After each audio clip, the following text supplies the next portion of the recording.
You're listening to Vancouver Co-op Radio, CFRO 100.5 FM. We're here on the unceded traditional territory of the Salish, Musqueam, and Tsleil-Waututh Nations. This is Bernadine Fox, here with my co-host for the week, Dawn Wright, bringing you Both Sides Now.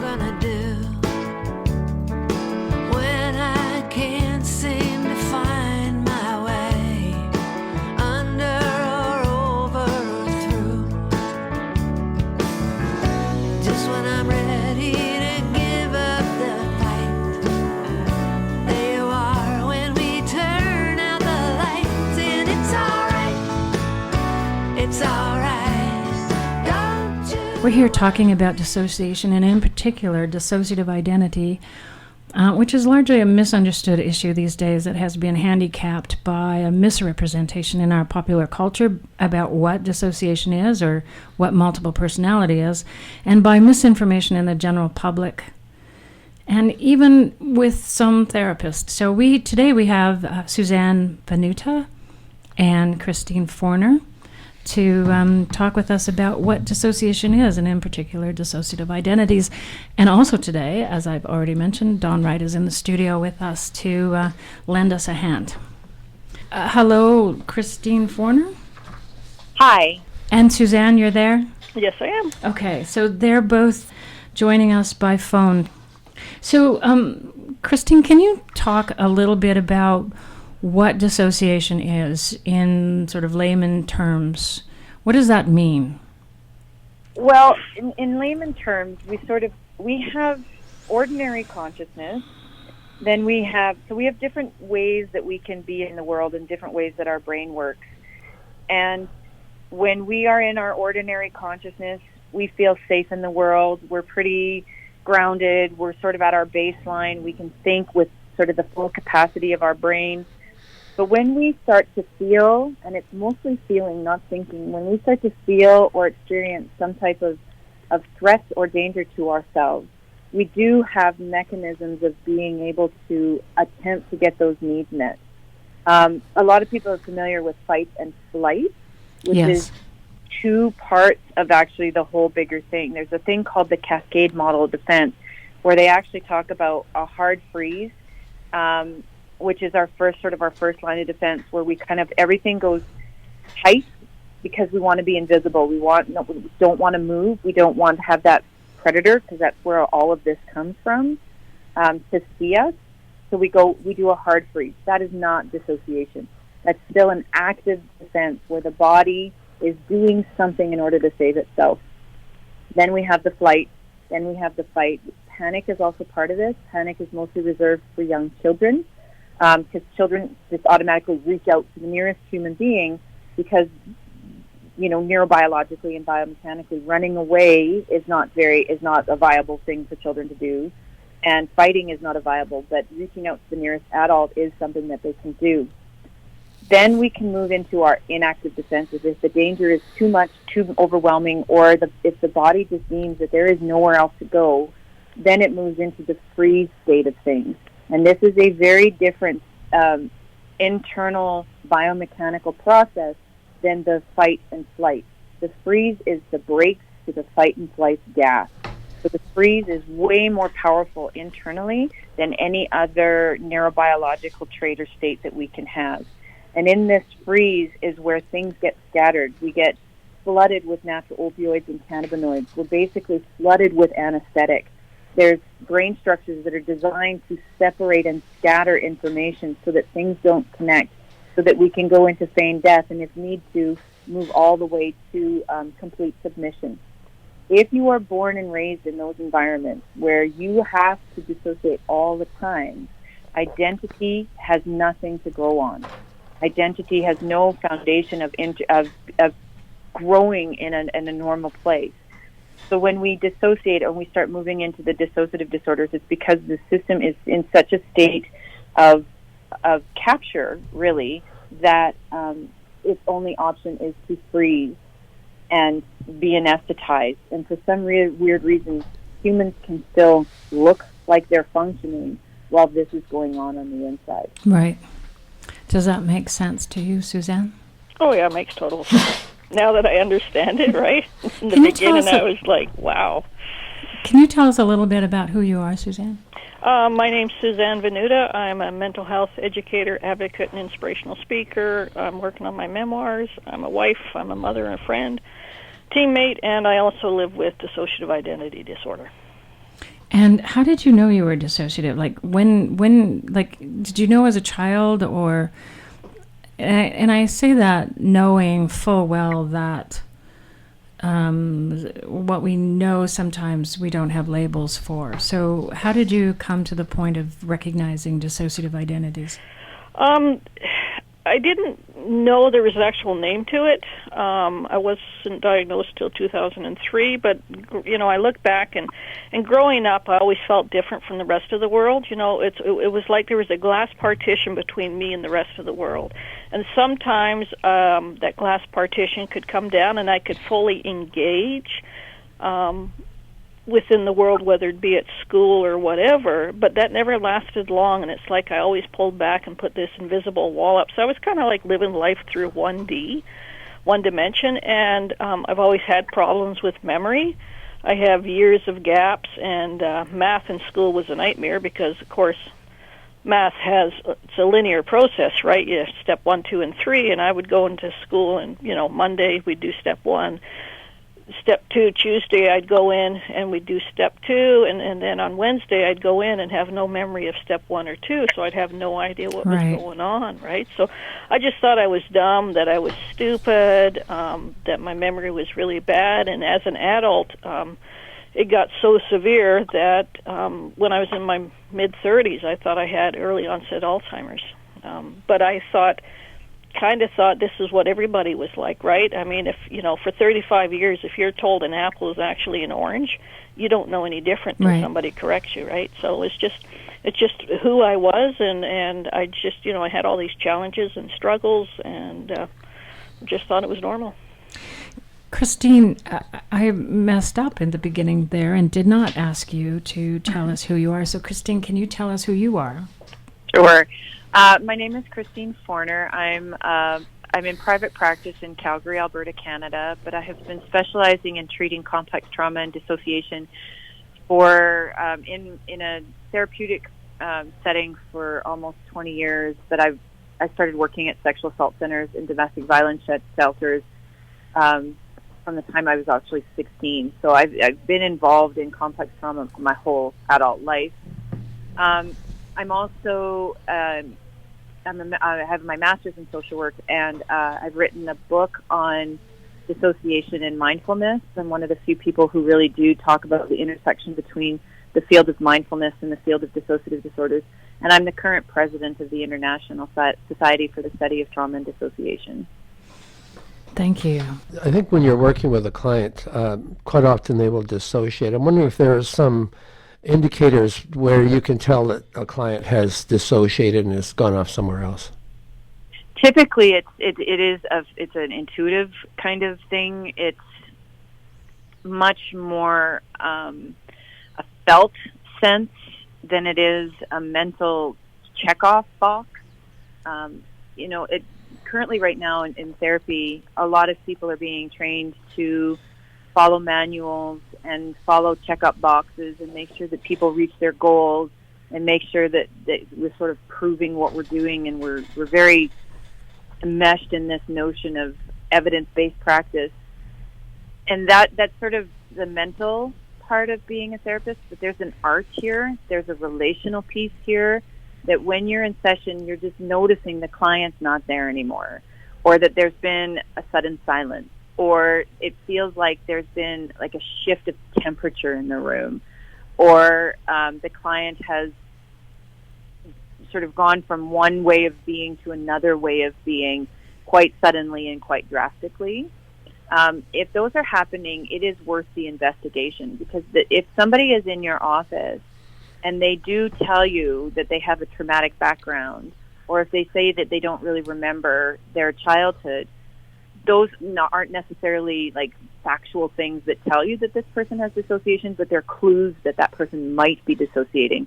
And if somebody's dissociating, as a therapist, it is vitally important to know that, because that is the key to successful therapy, and it's also the key to unsuccessful therapy. Right. We're just going to stop here for a moment, and we'll be right back. Do you feel unsafe in your home? You are not alone. Transition houses offer free support and shelter for women and children. We are here for you. We are here for you. We are here for you. Make the call. 1-800-VICTIM-LINK. 1-800-563-0808. bcsch.ca.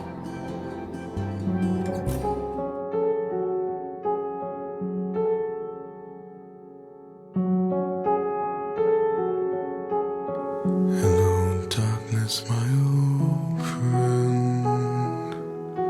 I've come to talk with you again, because a vision softly creeping left its seeds while I was sleeping, and the vision that was planted in my brain still remains within the sound of silence.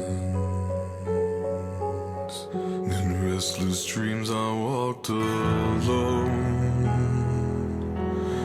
narrow streets of cobblestone, neath the halo of a street lamp.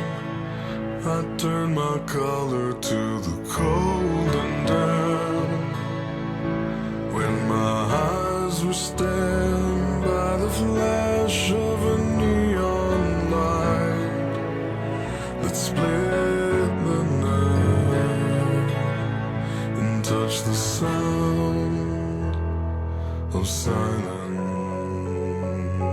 And in the naked light I saw 10,000 people, maybe more. People talking without speaking. People hearing without listening. People writing songs and voices never shared. And no one dared disturb the sound of silence. Fool said I, you do not know. Silence like a cancer grows. Hear my words that I might teach you. Take my arms and I might reach you. But my words, like silent raindrops, fell and echoed in the wells of silence. And the people bowed and prayed to the neon god they made. And the sign flashed out its warning, and the words that it was forming. And the sign said the words on the prophets are written on the subway walls and tenement halls, and whispered in the sound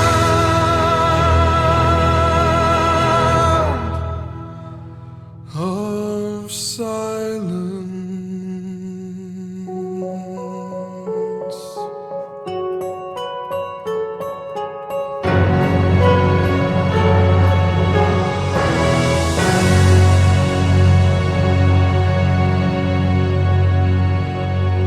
So we're back with Suzanne Vennuta and Christine Forner talking about dissociation and dissociative identities.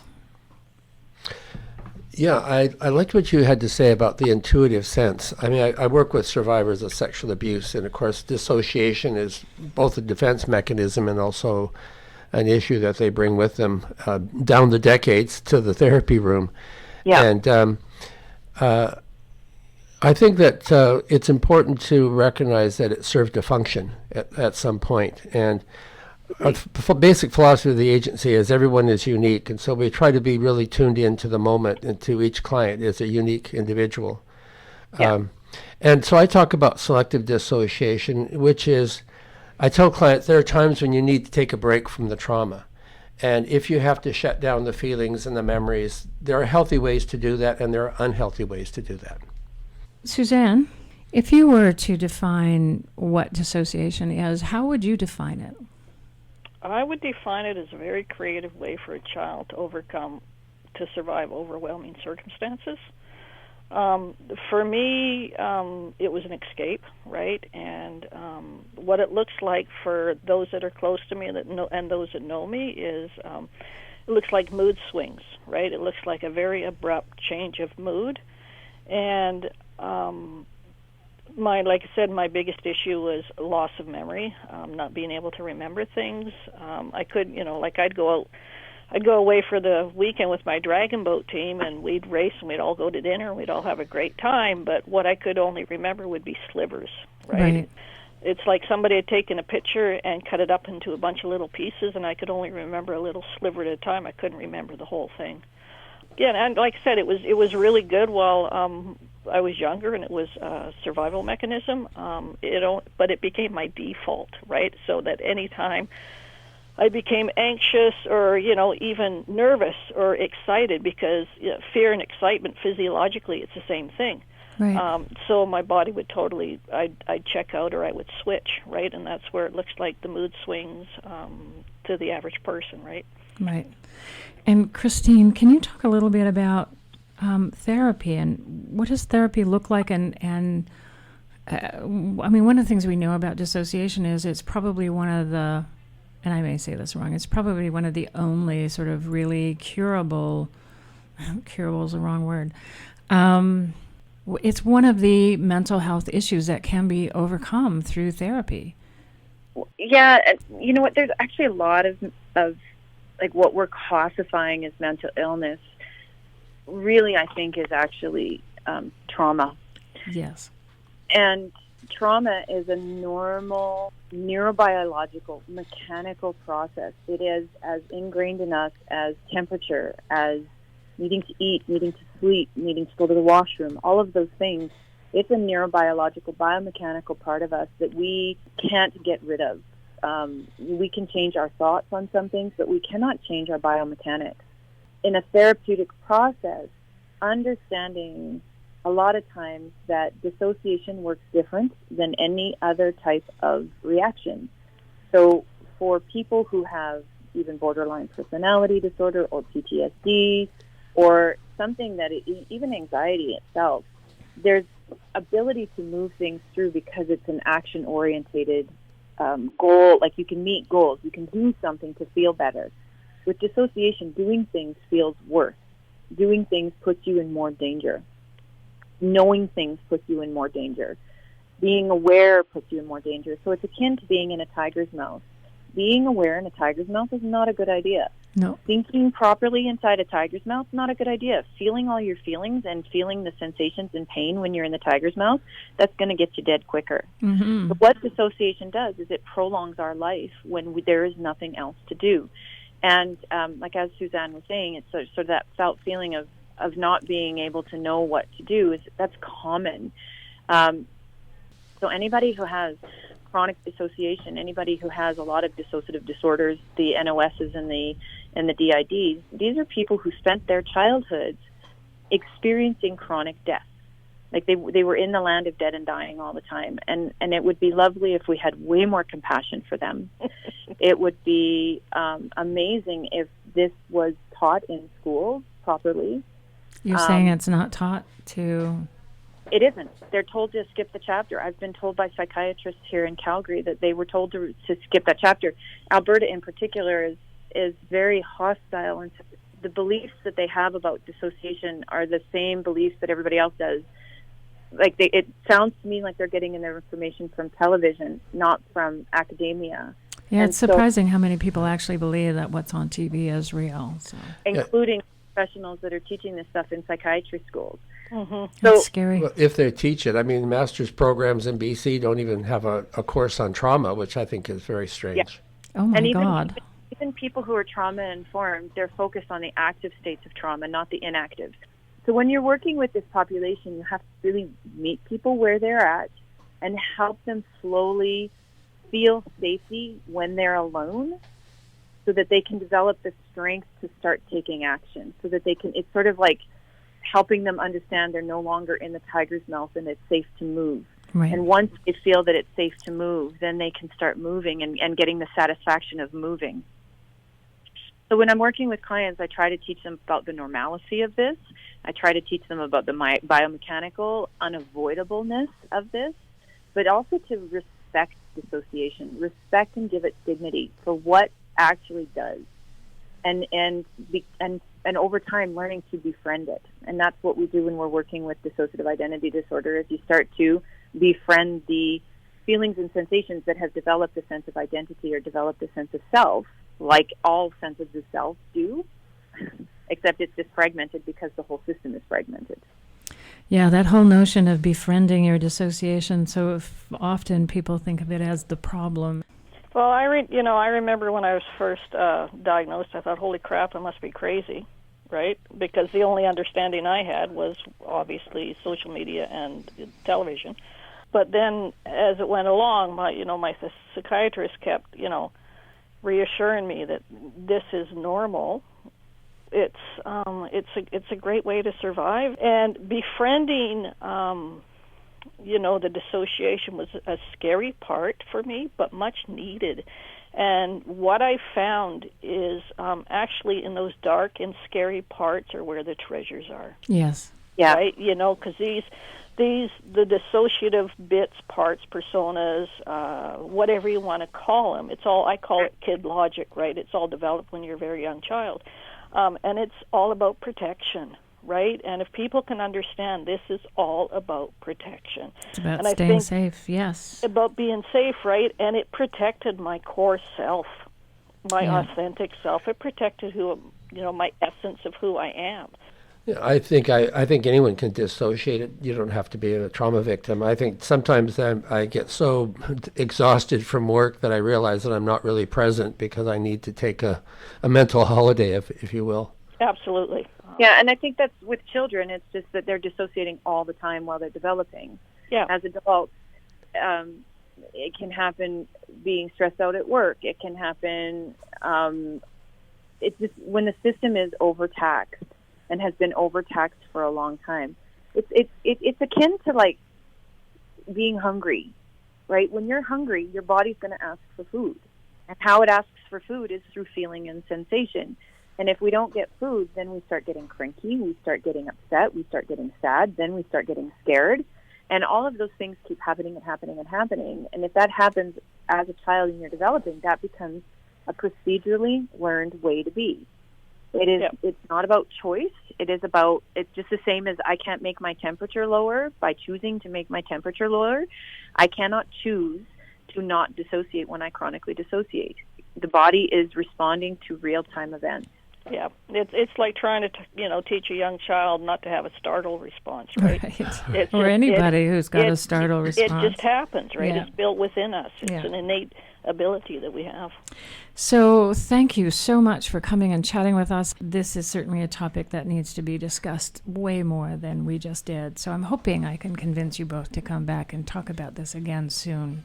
So that was Suzanne Vennuta and Christine Forner talking with us about dissociative identities. You're listening to Vancouver Co-op Radio 100.5 CFRO.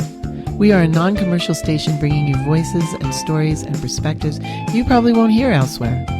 We are supported by members and by donations. You can become a member by going to our website at www.coopradio.org. If you like what you hear but don't want to be a member, that's cool too.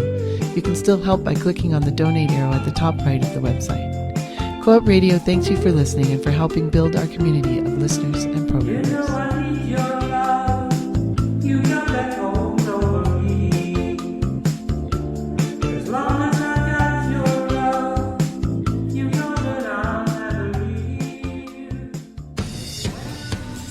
Join us every Monday from 2:30 to 4 p.m. for She-Boom.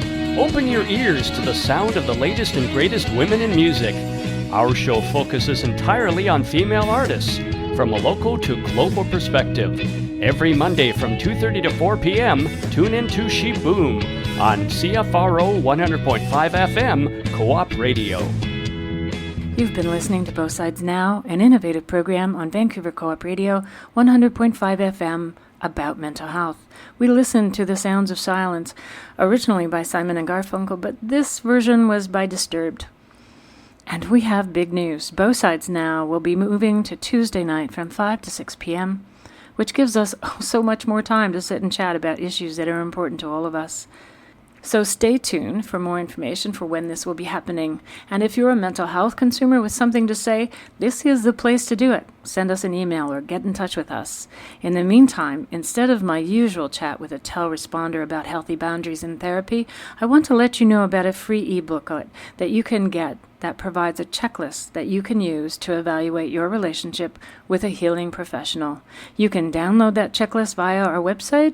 Just look for the tab that says Resources. Again, my thanks to Christine Forner and Suzanne Vennuta for chatting with us about dissociation and dissociative identities.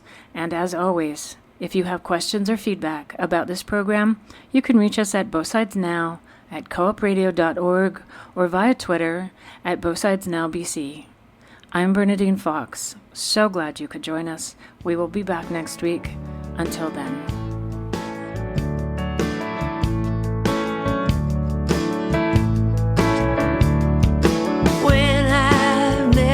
Been further knowing what the hell I'm gonna do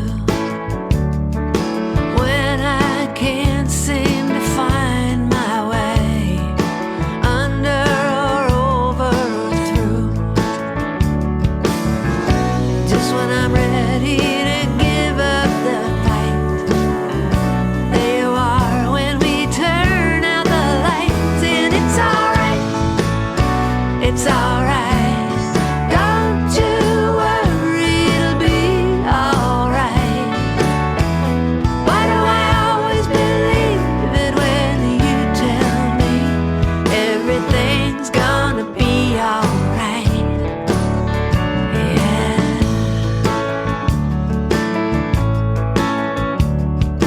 Why don't I wonder how you know? Well, surely you don't have all of the facts. You could be just making it up. Why don't I ever think of that? It's some kind of magic in the words that you breathe, saying, baby, take it from me. It's alright, it's alright.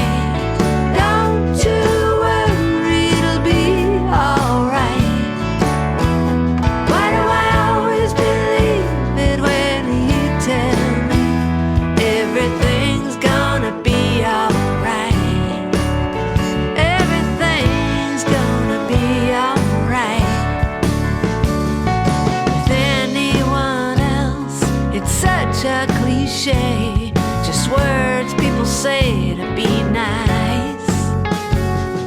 Or somehow